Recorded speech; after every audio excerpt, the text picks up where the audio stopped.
आंकड़े आपके माध्यम से सदन को और इस सदन के माध्यम से देश के सामने रखना चाहता हूं।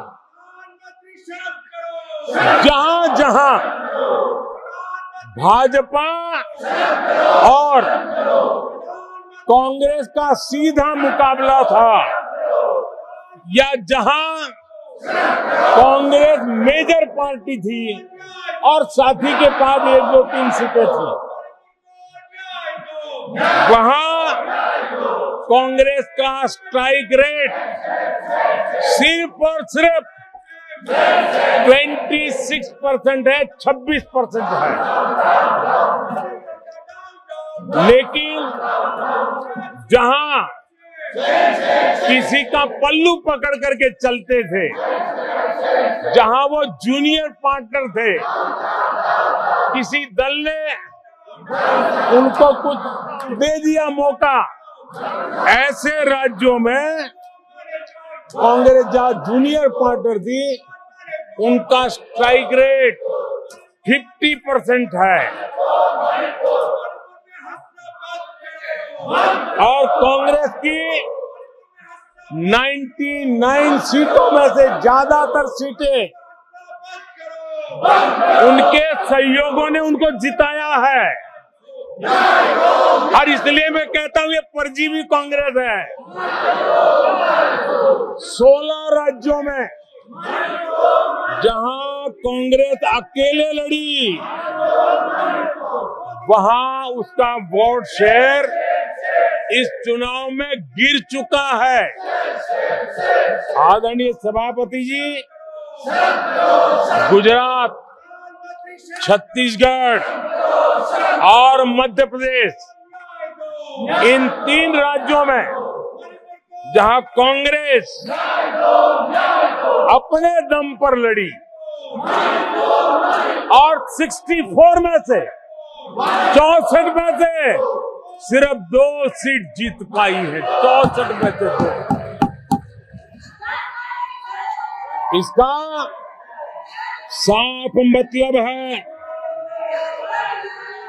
कि इस चुनाव में कांग्रेस पूरी तरह परजीवी बन चुकी और अपने सहयोगी दलों के कंधे पर उन्होंने चढ़ करके ये सीटों का आंकड़ा बढ़ाया है।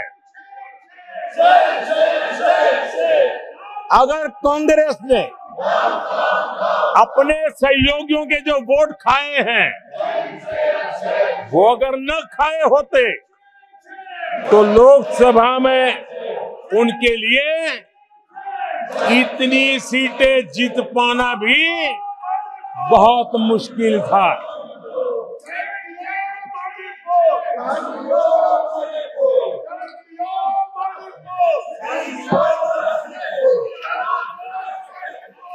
आदरणीय सभापति जी,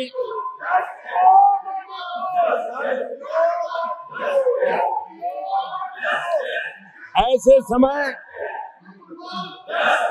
एक अवसर आया, देश ने विकास के रास्ते को चुना है, देश ने विकसित भारत के सपने को साकार करने का मन बना लिया है। तब भारत को एकजुट होकर समृद्धि का नया सफर तय करना है। ऐसे समय ये देश का दुर्भाग्य है कि हिंदुस्तान में 6 दशक तक राज करने वाली कांग्रेस पार्टी अराजकता फैलाने में जुटी हुई है।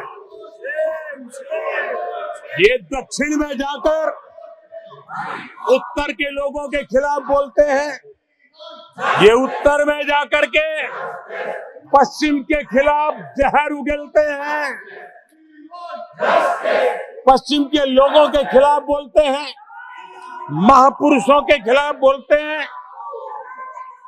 इन्होंने भाषा के आधार पर बांटने की हर कोशिश की है। जिन नेताओं ने देश के हिस्से को भारत से अलग करने की वकालत की थी, उनको संसद की टिकट देने तक का दुर्भाग्य हमें देखना पड़ा, जो कांग्रेस पार्टी ने पाप किया। कांग्रेस पार्टी खुलेआम एक जाति को दूसरी जाति के खिलाफ लड़ाने के लिए रोज नई नई नैरेटिव कर रही है, नए तय अफवाहें फैला रही है। आदरणीय सभापति जी, देश के एक हिस्से के लोगों को हीन बताने की प्रवृत्ति का भी कांग्रेस के लोग बढ़ावा दे रहे हैं। आदरणीय सभापति जी, कांग्रेस देश में आर्थिक अराजकता फैलाने की दिशा में भी सोची समझी चाल चल रही है। चुनाव के दौरान जो बातें की गई राज्यों में, उनके राज्यों में जिस प्रकार से आर्थिक कदम ये उठा रहे हैं, ये वो रास्ता आर्थिक अराजकता की तरफ देश को घसीटने वाला है। उनके राज्य देश पर आर्थिक बोझ बन जाए, ये खेल जानबूझ करके खेला जा रहा है। मंचों से साफ साफ घोषणा की गई, अगर इनके मन का परिणाम नहीं आया, 4 जून को देश में आग लगा दी जाएगी, लोग इकट्ठे होंगे, अराजकता फैलाएंगे। ये अधिकृत रूप से आह्वान किए गए, ये अराजकता फैलाना इनका मकसद है। भारत की लोकतांत्रिक प्रक्रिया को सवालों के घेरे में लाकर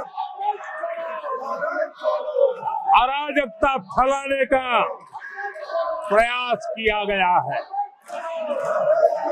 सीएए को लेकर जो अराजकता फैलाई गई, देश के लोगों में गुमराह करने का जो खेल खेला गया, पूरी इकोसिस्टम इस बात को बल देती रही ताकि उनके राजनीतिक मकसद पूरे हो। आदरणीय सभापति जी, देश को दंगों में झोंकने के भी कुत्सित प्रयास पूरे देश में देखे हैं। आदरणीय सभापति जी,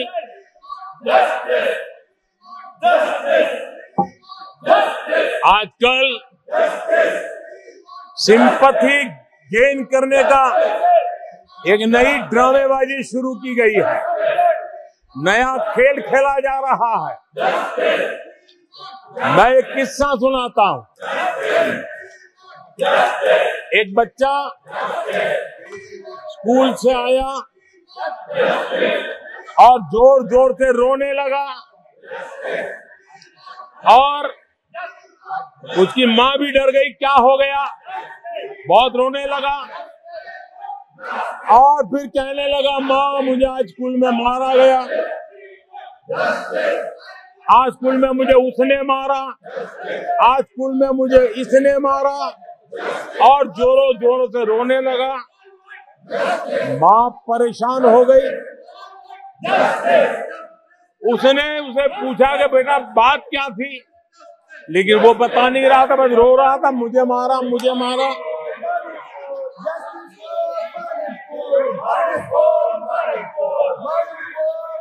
बच्चा ये नहीं बता रहा था कि आज स्कूल में उस बच्चे ने किसी बच्चे को माँ की गाली दी थी। उसने ये नहीं बताया किसी बच्चे की किताबें उसने फाड़ दी थी। उसने ये नहीं बताया कि उसने टीचर को चोर कहा था। उसने ये नहीं बताया कि किसी का टिफिन चुरा करके खा गया था। हमने कल सदन में यही बचकाना हरकत देखी है। कल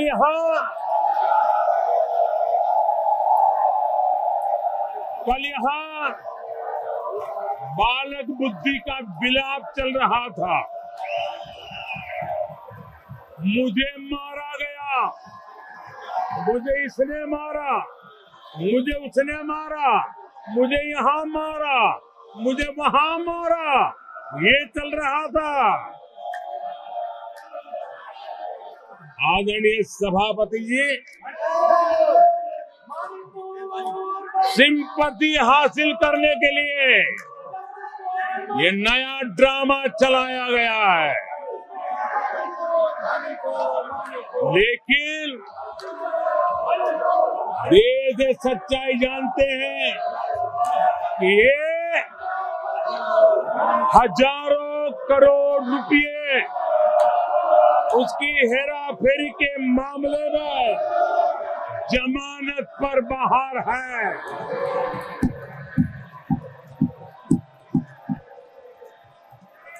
ये ओबीसी वर्ग के लोगों को चोर बताने के मामले में सजा पा चुके हैं। इनको देश की सर्वोच्च अदालत पर गैर जिम्मेदाराना बयान देने के बाद माफी मांगनी पड़ी है।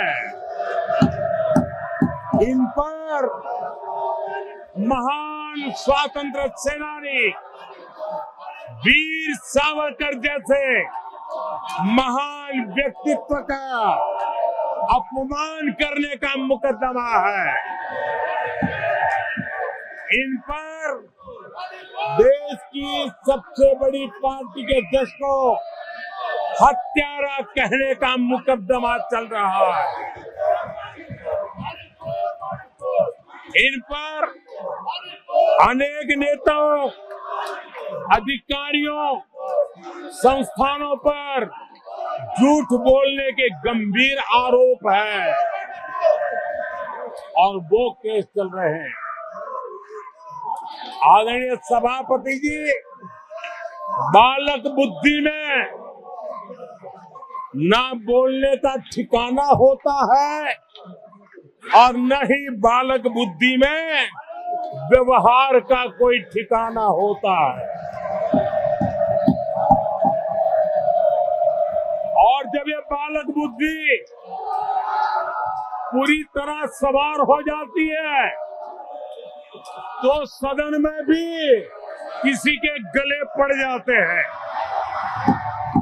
ये बालक बुद्धि अपनी सीमाएं खो देती है तो सदन के अंदर बैठ करके आंखें मारते हैं, आंखें मारते हैं। इनकी सच्चाई आदरणीय सभापति जी अब पूरा देश समझ गया है। इसलिए आज देश इनसे कह रहा है तुमसे नहीं हो पाएगा, तुमसे ना हो पाएगा।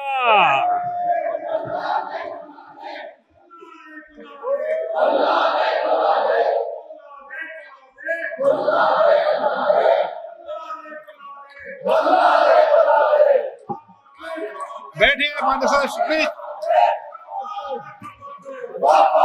ये तरीका आदरणीय अध्यक्ष जी, तुलसीदास जी कह गए हैं, अखिलेश जी तुलसीदास जी कह गए हैं, जूठई लेना जूठई देना, जूठई भोजन जूठई चबेना। तुलसीदास जी ने कहा है, जूठई लेना जूठई देना, जूठई भोजन जूठई चबेना। कांग्रेस ने झूठ को राजनीति का हथियार बनाया। कांग्रेस के मुंह झूठ लग गया है। जैसे वो आदमखोर एनिमल होता है ना, जिसको लहू मुंह पे लग जाता है, वैसे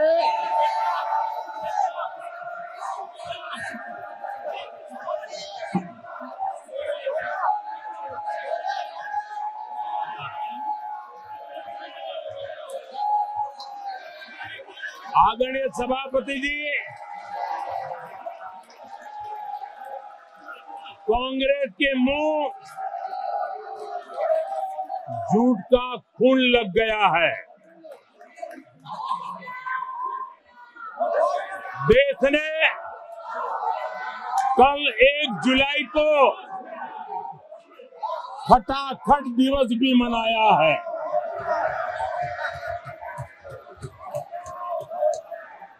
एक जुलाई को लोग अपने बैंक अकाउंट चेक कर रहे थे कि 8,500 रुपए आए कि नहीं आए। ये झूठ नैरेटिव का परिणाम देखिए।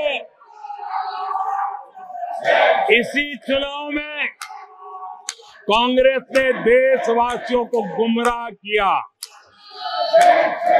माताओं बहनों को हर महीने 8,500 रुपये देने का झूठ। इन माताओं के बहनों के दिलों को जो चोट लगी है ना, वो सांप बन करके ये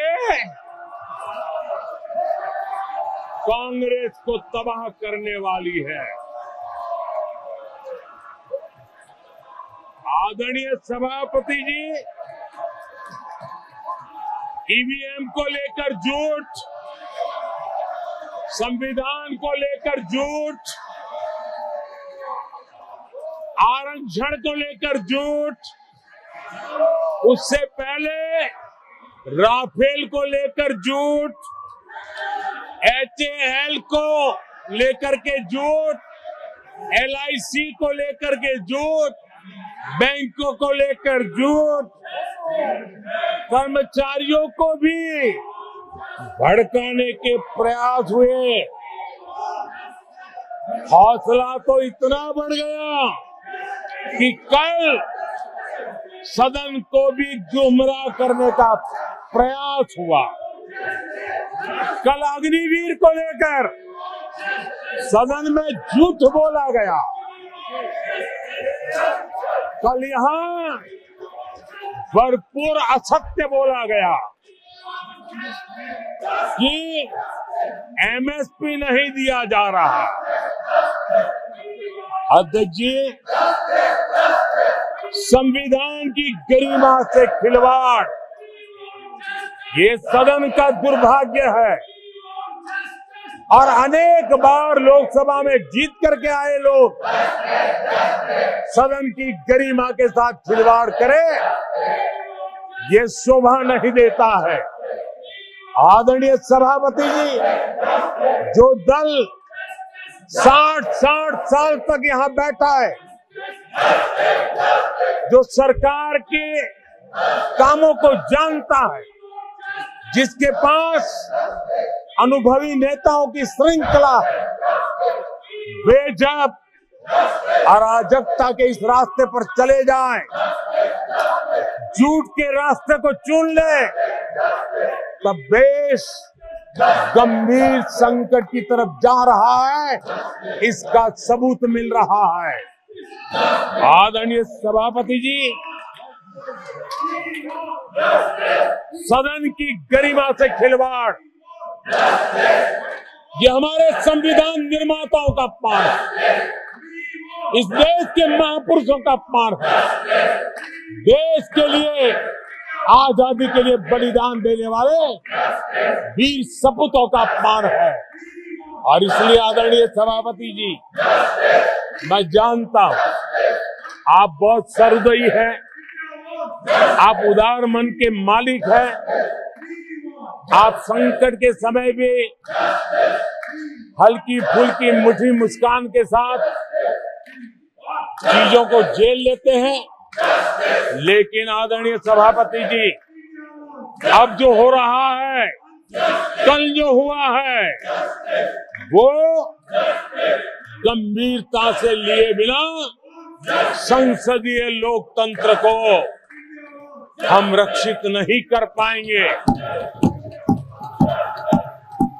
आदरणीय सभापति जी, इन हरकतों को बालक बुद्धि कह करके, बालक बुद्धि मान करके हम नजरअंदाज नहीं करना चाहिए, कतई नजरअंदाज नहीं करना चाहिए। और मैं इसलिए कह रहा हूं कि इसके पीछे इरादे नेक नहीं है, इरादे गंभीर खतरे के हैं। और मैं देशवासियों को भी जगाना चाहता हूं। आदरणीय सभापति जी, इन लोगों का झूठ हमारे देश के नागरिकों की विवेक बुद्धि पर आशंका व्यक्त करता है।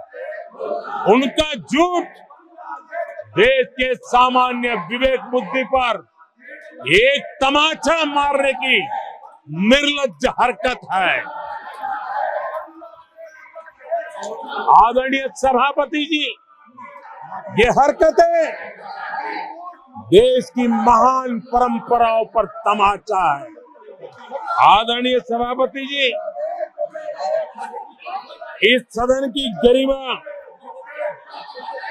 बचाने का बहुत बड़ी जिम्मेदारी आप पर है। सदन में शुरू हुई झूठ की परंपरा पर कठोर कार्रवाई करेंगे, ये देशवासियों की भी और इस सदन की भी अपेक्षा है। आदरणीय सभापति जी, कांग्रेस ने संविधान और आरक्षण पर भी हमेशा झूठ बोला है। आज मैं 140 करोड़ देशवासियों के सामने सच्चाई रखना चाहता हूं, बड़ी नम्रता पूर्वक रखना चाहता हूं। देशवासियों ने भी इस सत्य को जानना बहुत जरूरी है। आदरणीय सभापति जी, आपातकाल इमरजेंसी का 50वां वर्ष है। इमरजेंसी सिर्फ और सिर्फ सत्ता के लोभ के खातिर, तानाशाही मानसिकता के कारण देश पर थोपा गया तानाशाही शासन था। और कांग्रेस क्रूरता की सभी हदें पार कर चुकी है। उसने अपने ही देशवासियों पर क्रूरता का पंजा फैलाया था और देश के ताने बाने को छिन्न विच्छिन्न करने का पाप किया। आदरणीय सभापति जी, सरकारों को गिराना, मीडिया को दबाना, हर कारनामे संविधान की भावना के खिलाफ, संविधान की धाराओं के खिलाफ, संविधान के एक एक शब्द के खिलाफ थे। ये वो लोग हैं जिन्होंने प्रारंभ से देश के दलितों के साथ, देश के पिछड़ों के साथ घोर अन्याय किया है।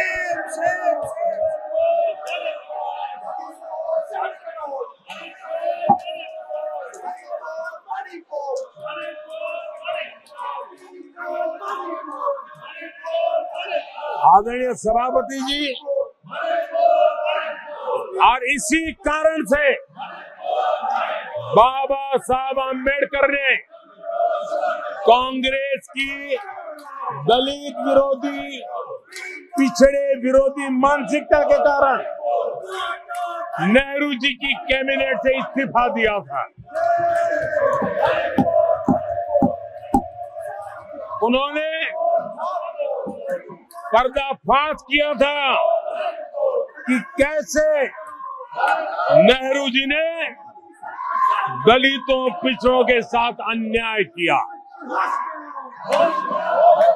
और बाबा साहब आम्बेडकर ने कैबिनेट से इस्तीफा देते समय जो कारण बताए थे, वो कारण इनके चरित्र को दर्शाते हैं। बाबा साहब आम्बेडकर जी ने कहा था, मैं सरकार द्वारा अनुसूचित जातियों की उपेक्षा पर अपने अंदर उत्पन्न आक्रोश को रोक नहीं सका। ये बाबा साहब आम्बेडकर के शब्द है। अनुसूचित जातियों की उपेक्षा, इसने बाबा साहब आम्बेडकर को आक्रोशित कर दिया। बाबा साहब के सीधे हमले के बाद नेहरू जी ने बाबा साहब आम्बेडकर का राजनीतिक जीवन खत्म करने के लिए पूरी ताकत लगा दी। आदरणीय सभापति जी, पहले षड्यंत्र पूर्वक बाबा साहब आम्बेडकर को चुनाव में हरवाया गया। आदरणीय सभापति जी, हराया इतना ही नहीं, उन्होंने बाबा साहब आम्बेडकर के इस पराजय की, उसका जश्न मनाया, खुशी मनाई और खुशी उन्होंने व्यक्त की। आदरणीय सभापति जी, एक पत्र में ये लिखित है इस खुशी का। आदरणीय सभापति जी,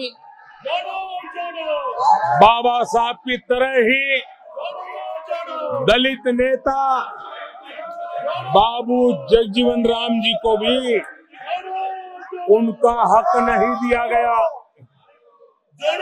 इमरजेंसी के बाद जगजीवन राम जी का पीएम बनने की संभावना थी।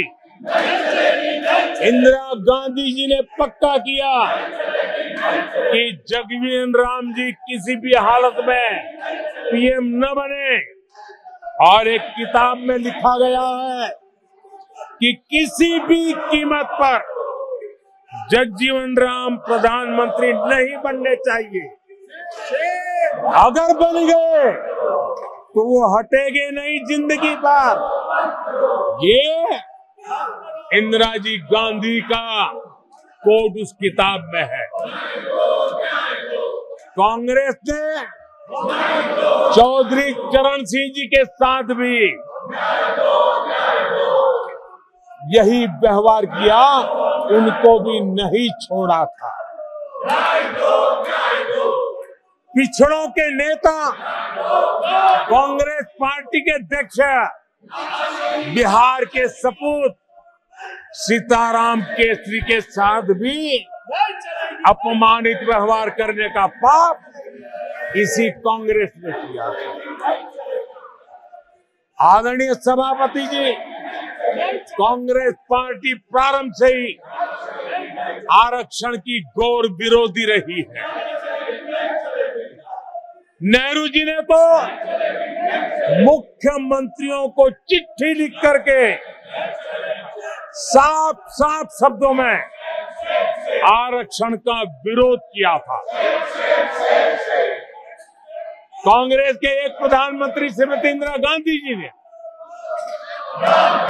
मंडल कमीशन का रिपोर्ट ठंडे बक्से में सालों तक दबाए रखा था। आदरणीय सभापति जी, कांग्रेस पार्टी के तीसरे प्रधानमंत्री श्रीमान राजीव गांधी, और जब विपक्ष में थे उनका सबसे लंबा भाषण आरक्षण के खिलाफ था। वो आज भी संसद के रिकॉर्ड में उपलब्ध है। और इसलिए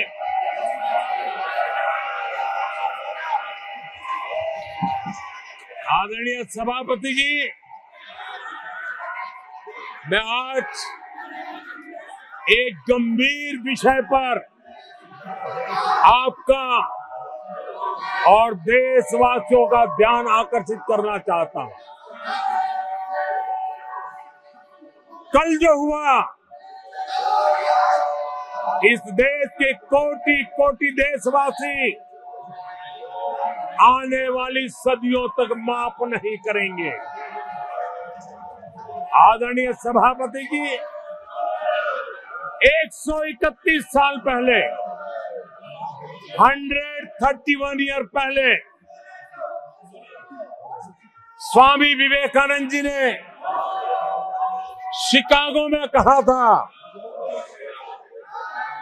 मुझे गर्व है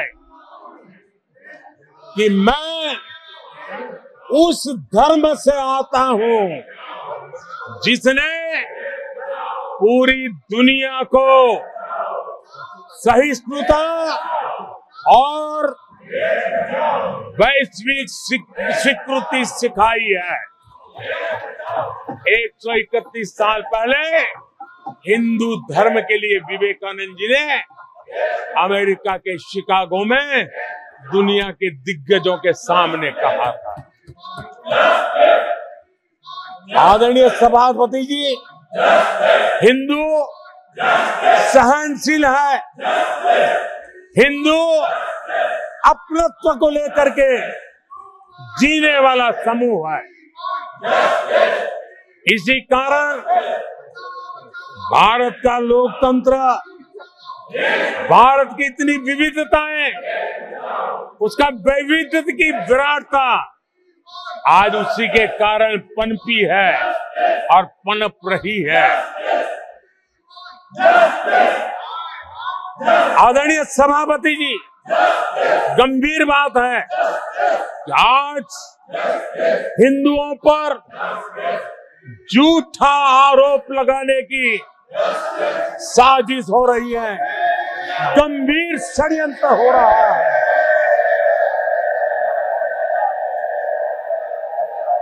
आदरणीय सभापति जी,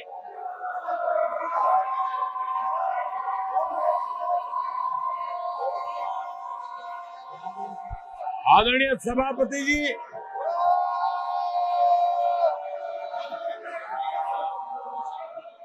ये कहा गया हिंदू हिंसक होते हैं, ये है आपके संस्कार, ये है आपका चरित्र, ये है आपकी सोच, ये है आपकी नफरत इस देश के हिंदुओं के साथ। ये कारनामे आदरणीय सभापति जी, ये देश शताब्दियों तक इसे भूलने वाला नहीं है।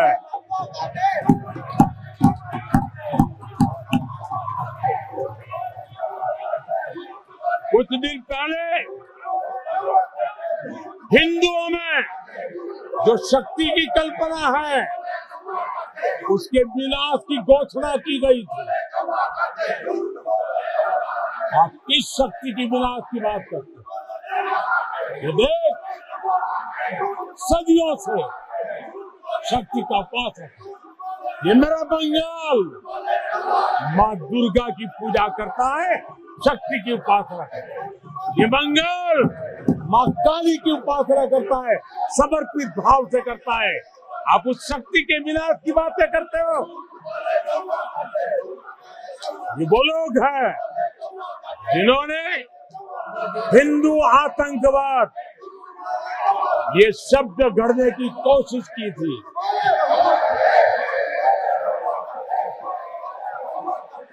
इनके साथी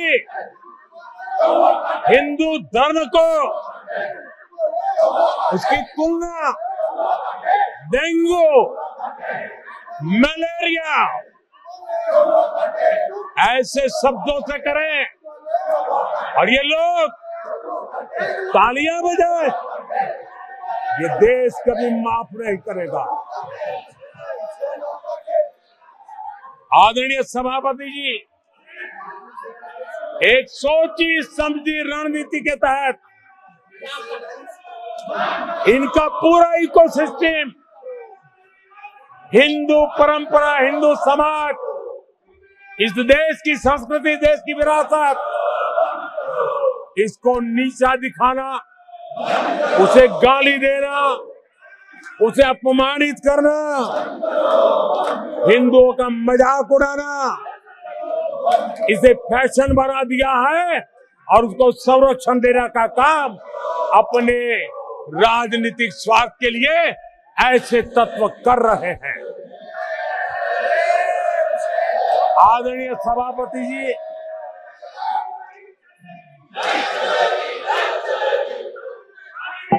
माननीय सदस्य प्लीज। आदरणीय सभापति जी,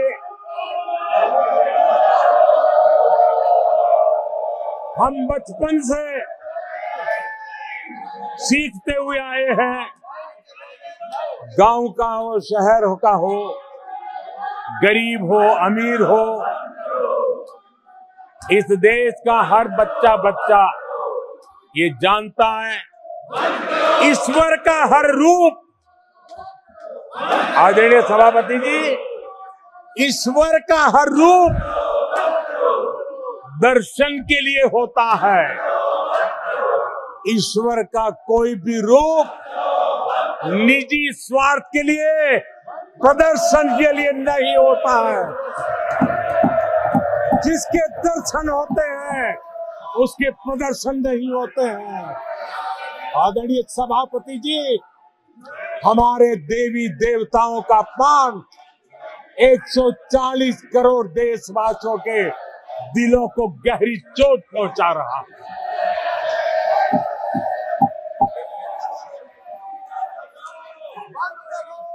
निजी राजनीतिक स्वार्थ के लिए ईश्वर के रूपों का इस प्रकार से खेल, आदरणीय सभापति जी, ये देश कैसे माफ कर सकता है?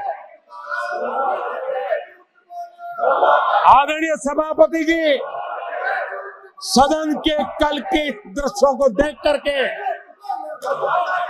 अब हिंदू समाज को भी सोचना होगा,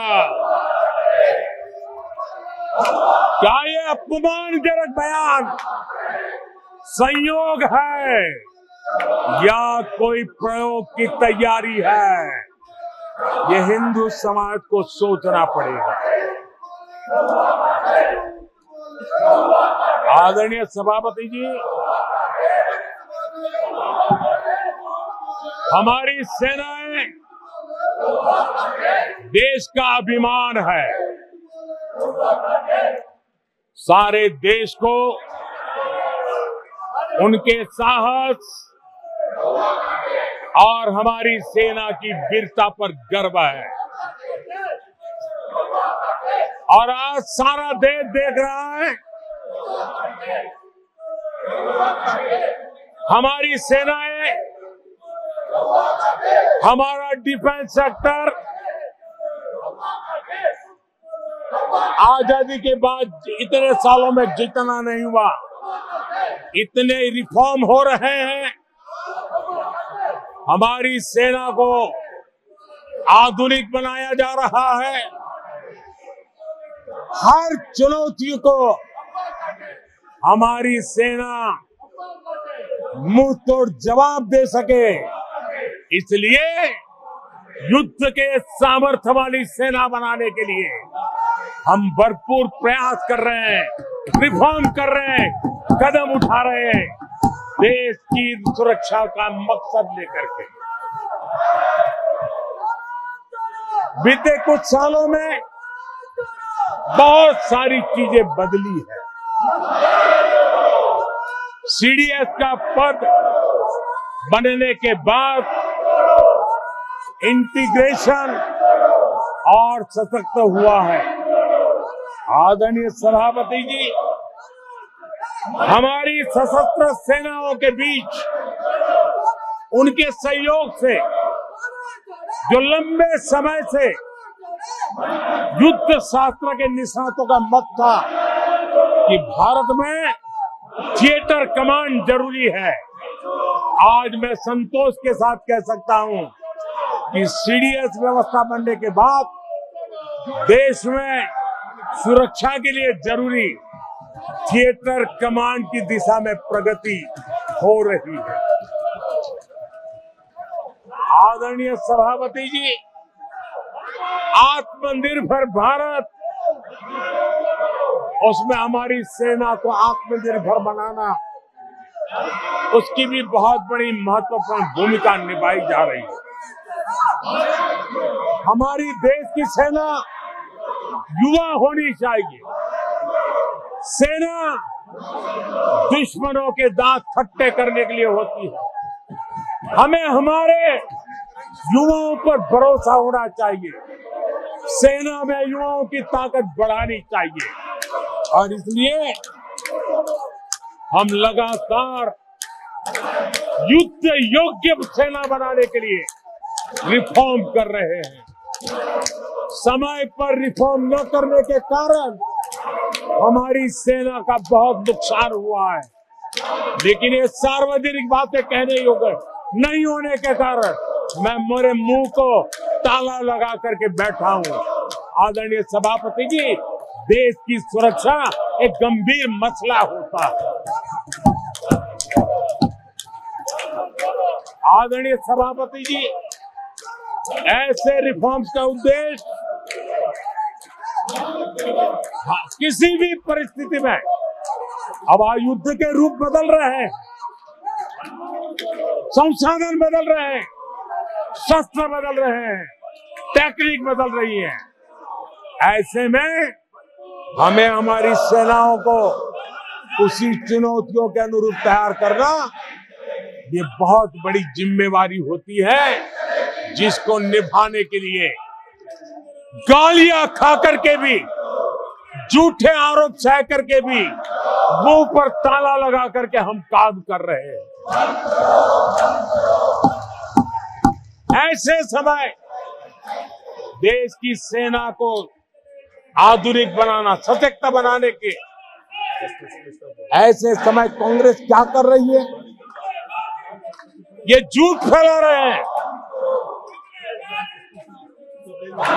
डिफेंस रिफॉर्म के प्रयासों को कमजोर करने का षड्यंत्र कर रहे हैं। आदरणीय सभापति जी, दरअसल कांग्रेस के लोग कभी भी भारतीय सेनाओं को ताकतवर होते नहीं देख सकते। आदरणीय सभापति जी, कौन नहीं जानता कि नेहरू जी के समय देश की सेनाएं कितनी कमजोर होती थी। हमारी सेनाओं में कांग्रेस ने जो लाखों करोड़ों के घोटाले किए, वही तरीका था जिस तरीके से देश की सेना को कमजोर किया है, ये देश की सेनाओं को कमजोर किया। जल हो, थल हो, नभ हो, सेना की हर आवश्यकता में इन्होंने देश आजाद हुआ तब से भ्रष्टाचार की परंपरा बनाई। जीप घोटाला हो, पनडुब्बी घोटाला हो, बोफोर्स घोटाला हो, इन सारे घोटालों ने देश की सेना की ताकत को बढ़ने से रोका है। वो भी एक वक्त था आदरणीय सभापति जी, कांग्रेस के जमाने में हमारी सेनाओं के पास बुलेट प्रूफ जैकेट भी नहीं हुआ करते थे।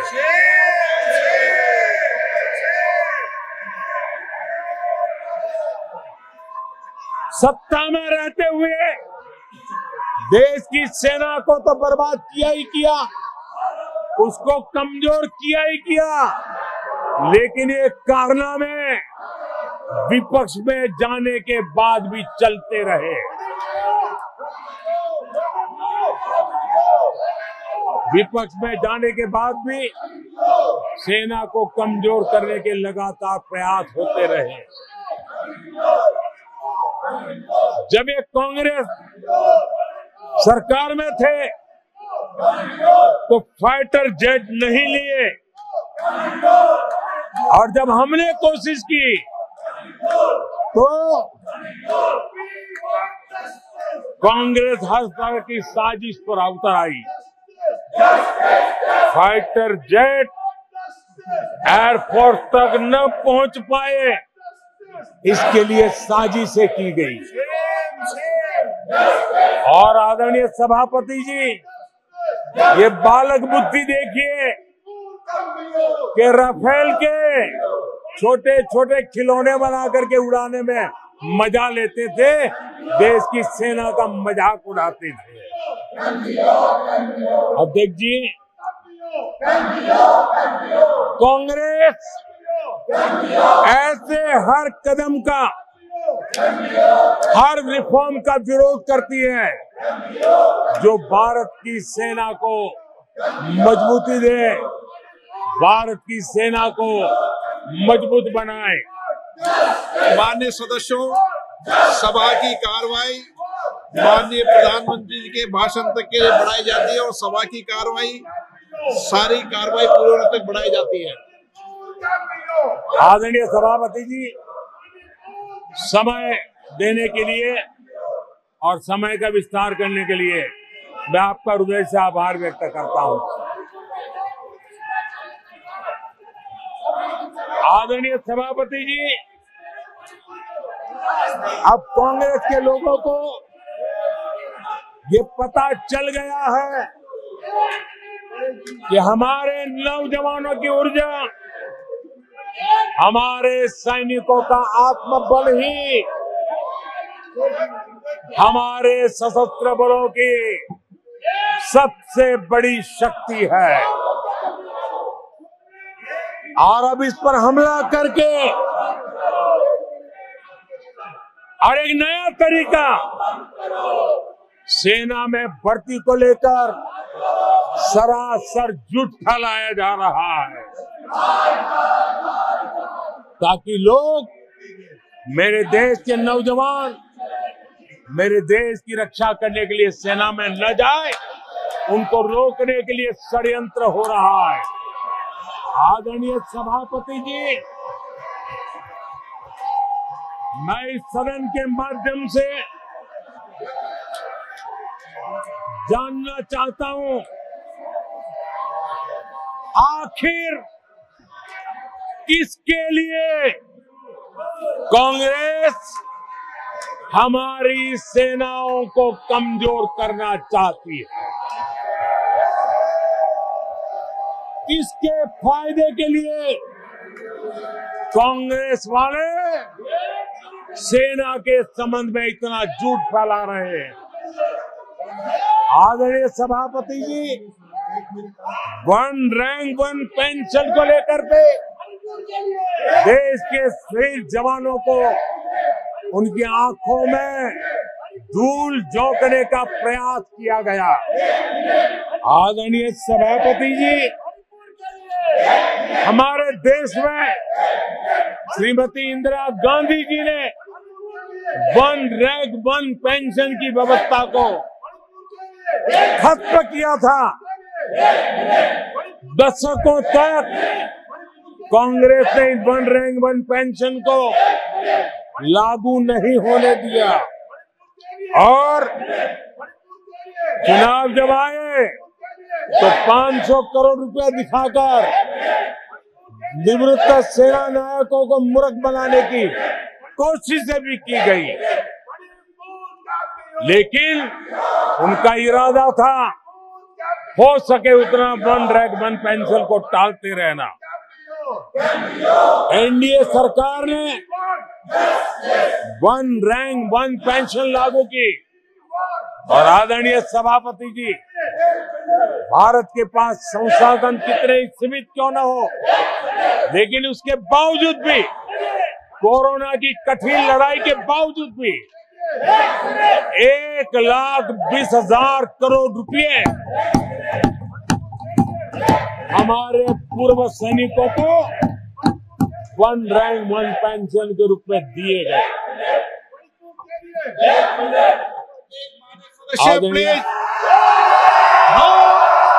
ये तरीका ठीक नहीं है, ये गलत तरीका। प्लीज माननीय सदस्य, ये तरीका ठीक नहीं है, आप संसदीय परंपराओं का पालन करें। आदरणीय सभापति जी, आदरणीय राष्ट्रपति महोदय ने अपने उद्घोषण में पेपर लीक पर भी चिंता जताई है। मैं भी देश के हर विद्यार्थी को, देश के हर नौजवानों को कहूंगा कि सरकार ऐसी घटनाओं को रोकने के लिए अत्यंत गंभीर है और युद्ध स्तर पर हम अपनी जिम्मेवारियों को पूरा करने के लिए एक के बाद एक कदम उठा रहे हैं। युवाओं के भविष्य के साथ खिलवाड़ करने वालों को कतई छोड़ा नहीं जाएगा। नीट के मामले में पूरे देश में लगातार गिरफ्तारियां की जा रही है। केंद्र सरकार पहले ही एक कड़ा कानून बना चुकी है। परीक्षा कराने वाले पूरे सिस्टम को पुख्ता करने के लिए जरूरी कदम उठाए जा रहे हैं। आदरणीय सभापति जी, एनडीए सरकार ने बीते 10 वर्षों में विकास को अपना सबसे बड़ा संकल्प बनाया है। आज हमारे सामने भारत को दुनिया की तीसरी सबसे बड़ी इकोनॉमी बनाने का संकल्प है। आज हमारे सामने आजादी के इतने सालों के बाद पीने का शुद्ध पानी पहुंचाने के लिए, हर जल पहुंचाने का हमारा संकल्प है। आदरणीय सभापति जी, हर गरीब को आवास देना, ये हमारा संकल्प है। आदरणीय सभापति जी, भारत की विश्व में जैसे जैसे ताकत उभर रही है, हमारी सेनाओं को भी आत्मनिर्भर बनाने का हमारा दृढ़ संकल्प है। आदरणीय सभापति जी, ये युग हरित युग है, ये युग ग्रीन एरा है और इसलिए दुनिया जो ग्लोबल वार्मिंग से लड़ाई लड़ रही है उसको एक बहुत बड़ी ताकत देने का काम भारत ने बीड़ा उठाया है। हमने रिन्यूएबल एनर्जी का भारत पावर हाउस बने उस दिशा में एक के बाद एक कदम उठाए हैं और उसको अचीव करने का हमारा संकल्प है। आदरणीय सभापति जी, भविष्य ग्रीन हाइड्रोजन से जुड़ा है, ई व्हीकल से जुड़ा हुआ है। भारत को ग्रीन हाइड्रोजन का हब बनाने के लिए भी हम पूरी तरह संकल्पबद्ध है। आदरणीय सभापति जी, 21वीं सदी आज भारत 21वीं सदी को भारत की सदी बनाने के लिए जिन संकल्पों को लेकर के हम चले हैं उसमें इंफ्रास्ट्रक्चर की भी बहुत बड़ी भूमिका है। हमें आधुनिक इंफ्रास्ट्रक्चर बनाना है, हमें विश्व के सारे बेंचमार्क की बराबरी पे जाना है। आदरणीय सभापति जी, जितना निवेश भारत में इंफ्रास्ट्रक्चर के लिए हुआ है वो इतना पहले कभी नहीं हुआ है और जिसका लाभ आज देशवासी देख रहे हैं। देश में बहुत बड़े पैमाने पर रोजगार और स्वरोजगार के अवसर बन रहे हैं, उसको विस्तार हो, उसको एक नए रूप रंग मिले, आधुनिक भारत की आवश्यकताओं के अनुसार स्किल डेवलपमेंट हो और उसके आधार पर इंडस्ट्री 4.0 में भी भारत लीडर के रूप में उभरे और हमारे नौजवानों का भविष्य भी संवरे, उस दिशा में हम काम कर रहे हैं। आदरणीय सभापति जी, एक स्टडी है कि पिछले 18 साल में, ये स्टडी बड़ा महत्वपूर्ण है, यह अध्ययन कहता है कि पिछले 18 साल में प्राइवेट सेक्टर में जॉब क्रिएशन में आज सबसे बड़ा रिकॉर्ड बना है। 18 साल में सबसे बड़ा रिकॉर्ड बना है। आदरणीय सभापति जी, आज भारत डिजिटल पेमेंट सिस्टम पूरी दुनिया में एक उदाहरण बना है। विश्व के लोग, मैं G20 समूह में जब भी गया, भारत की डिजिटल इंडिया मूवमेंट को लेकर के, डिजिटल पेमेंट को लेकर के विश्व के समृद्ध देशों को भी अचरज होता है और बड़ी जिज्ञासा के साथ हमें सवाल पूछते हैं।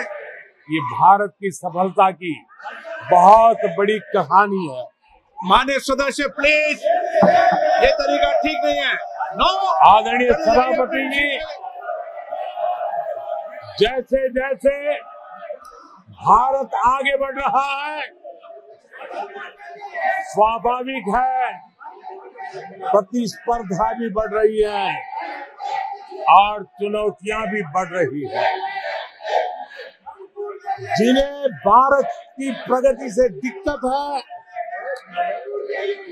जो भारत की प्रगति को चुनौती के रूप में देखते हैं, वो गलत हथकंडे भी अपना रहे हैं। ये ताकतें भारत की डेमोक्रेसी, डेमोग्राफी और डायवर्सिटी पर हमला कर रही है और ये चिंता सिर्फ मेरी नहीं है, ये चिंता सिर्फ सरकार की नहीं है, ये चिंता सिर्फ ट्रेजरी बेंच की नहीं है। आदरणीय सभापति जी, देश की जनता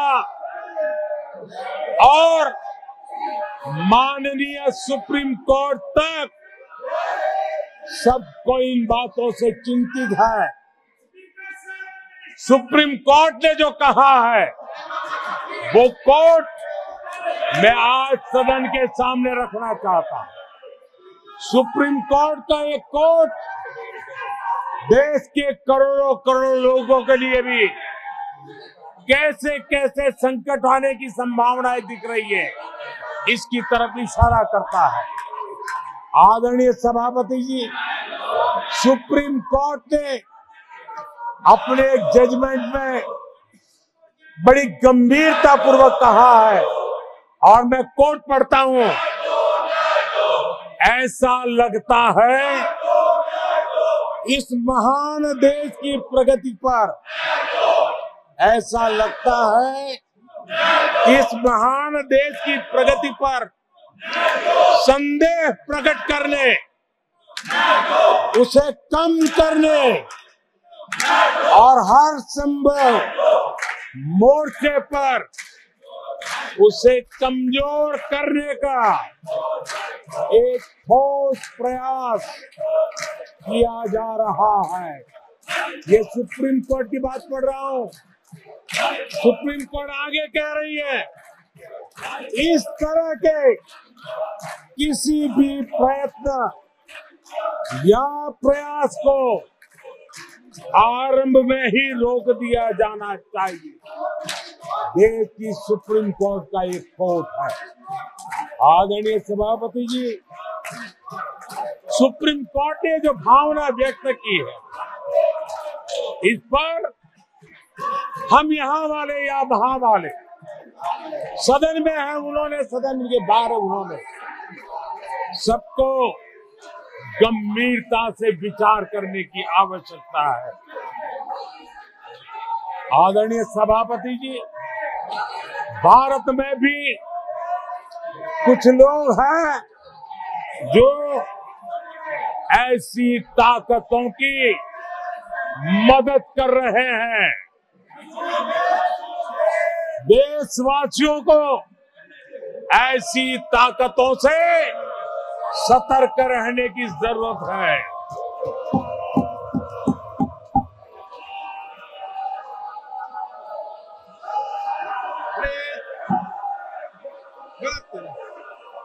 आदरणीय सभापति जी,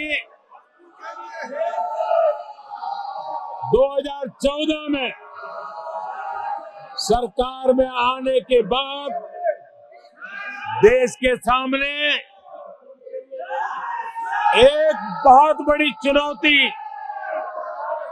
कांग्रेस के साथ ही कांग्रेस का इकोसिस्टम भी रहा है।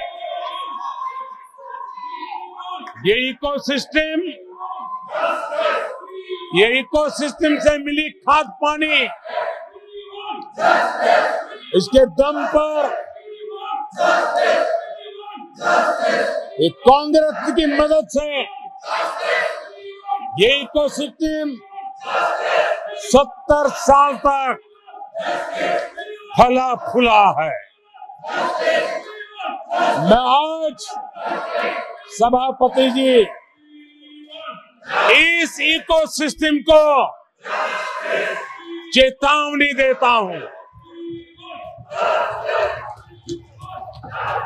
मैं इस इकोसिस्टम को चेताना चाहता हूं।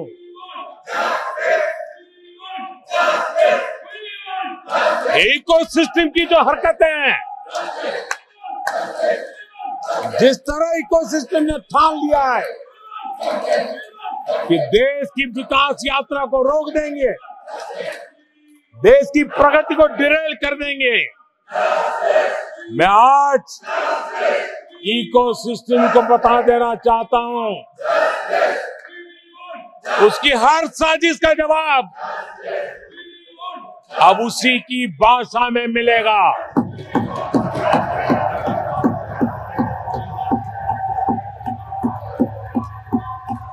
यह देश विरोधी साजिशों को कभी भी स्वीकार नहीं करेगा।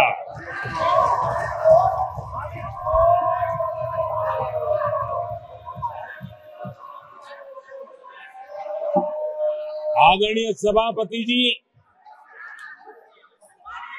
ये ऐसा कालखंड है जब दुनिया भारत की प्रगति को बहुत गंभीरता से ले रही है, हर बारीकी को नोटिस कर रही है।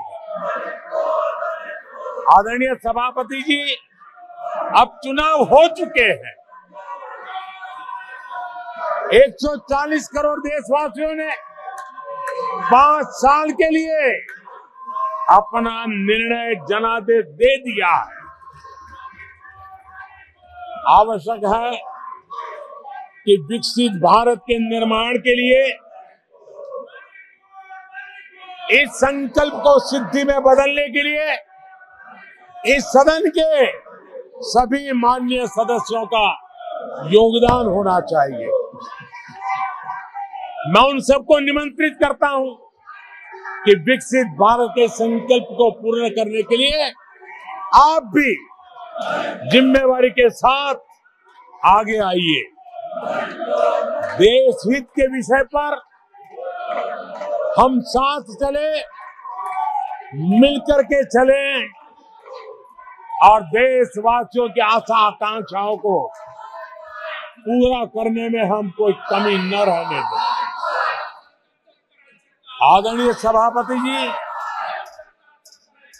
पॉजिटिव राजनीति भारत के इस कालखंड में बहुत आवश्यक है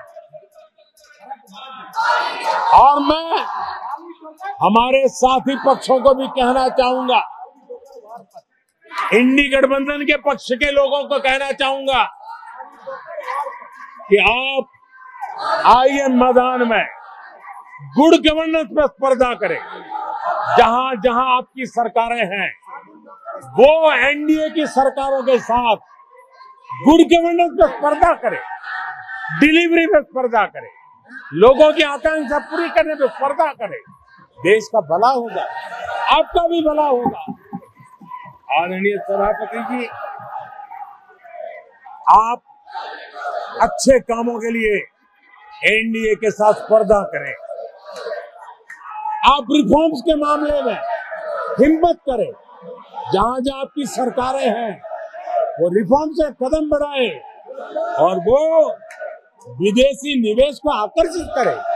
अपने अपने राज्यों में विदेशी निवेश ज्यादा आए, इसके लिए प्रयास करें।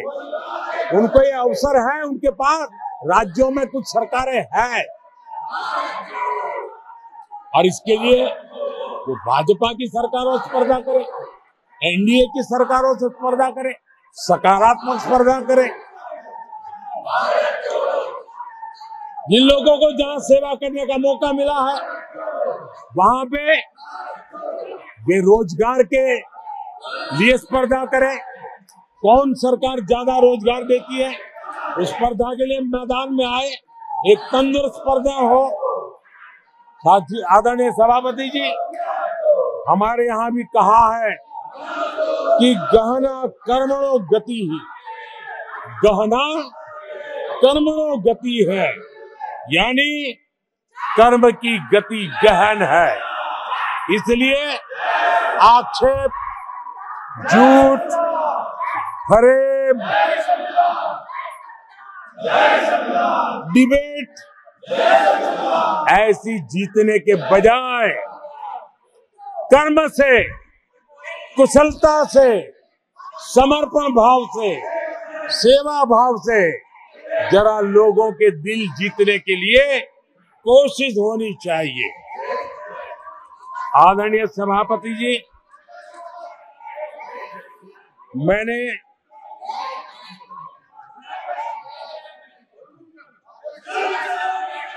आदरणीय सभापति जी, इस समय चर्चा के बीच अभी मुझे एक दुखद खबर भी दी गई है। यूपी के हाथरस में जो भगदड़ हुई उसमें अनेकों लोगों की दुखद मृत्यु होने की जानकारी आ रही है। जिन लोगों की इस हादसे में जान गई है, मैं उनके प्रति अपनी संवेदना व्यक्त करता हूं। मैं सभी घायलों के जल्द से जल्द ठीक होने की कामना करता हूं। राज्य सरकार की देखरेख में प्रशासन राहत और बचाव कार्य में जुटा हुआ है। केंद्र सरकार के वरिष्ठ उत्तर प्रदेश सरकार के लगातार संपर्क में है। मैं इस सदन के माध्यम से सभी को यह भरोसा देता हूं कि पीड़ितों की हर तरह से मदद की जाएगी। आदरणीय सभापति जी, आज एक लंबी चर्चा और आपने देखा है,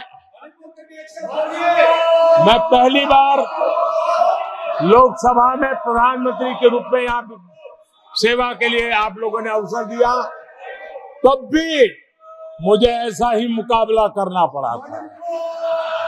2019 में भी मुझे ऐसा ही मुकाबला करना पड़ा। मुझे राज्यसभा में भी ऐसा ही मुकाबला करना पड़ा और इसलिए अब तो ये भी बड़ा मजबूत हो गया है। मेरा हौसला भी मजबूत है, मेरी आवाज भी मजबूत है और मेरे संकल्प भी मजबूत है। आदरणीय सभापति जी, ये कितनी ही संख्या का दावा क्यों न करते हो, 2014 में जब हम आए राज्यसभा में हमारी ताकत बहुत कम थी और चेयर का भी जरा झुकाव दूसरी तरफ था, लेकिन सीना तान करके देश की सेवा करने के संकल्प हम डिगे नहीं। मैं देशवासियों को कहना चाहता हूं, आपने जो फैसला सुनाया है, आपने हमें सेवा करने का जो आदेश दिया है, ऐसी किसी रुकावटों से न मोदी डरने वाला है न ये सरकार डरने वाली। जिन संकल्पों को लेकर के हम खड़े हैं, उन संकल्पों को पूरा करके रहेंगे। आदरणीय सभापति जी, जो नए सांसद चुन के आए हैं, उनको मैं विशेष रूप से शुभकामनाएं देता हूं। आदरणीय सभापति जी, मैं मानता हूं कि बहुत कुछ सीखेंगे, समझेंगे और देश की लोगों की नजरों से गिरते हुए बचने का प्रयास भी करेंगे। इसलिए मैं उनको भी परमात्मा कुछ सद्बुद्धि दे, मैं बालक बुद्धि को भी सद्बुद्धि दे, इस अपेक्षा के साथ आदरणीय राष्ट्रपति महोदया का जो उद्बोधन है, उसके प्रति हृदय से आभार व्यक्त करता हूं। और आपको भी अध्यक्ष जी, आपने मुझे समय दिया, विस्तार से मुझे बात बताने का मौका दिया और किसी का कोलाहल सत्य की आवाज को दबा नहीं सकता। सत्य ऐसे प्रयासों के भी दबता नहीं है और झूठ को कोई जड़ें नहीं होती है।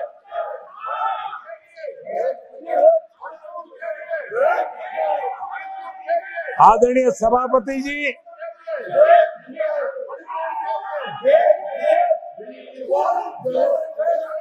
जिन लोगों को अवसर नहीं दिया वो उनकी पार्टी की जिम्मेवारी है, वो आगे से अपने सांसदों का ध्यान रखेंगे, ये मैं अपेक्षा करता हूं। आदरणीय सभापति जी, मैं इस सदन का भी धन्यवाद करते हुए, मुझे बहुत आनंद आया, आज बहुत आनंद आया। सत्य की ताकत क्या होती है वो आज मैंने जी करके देखा। सत्य का सामर्थ्य क्या होता है उसको मैंने आज उसका साक्षात्कार किया। और इसलिए सभापति जी, मैं आपका हृदय से आभार व्यक्त करता हूँ। बहुत बहुत धन्यवाद।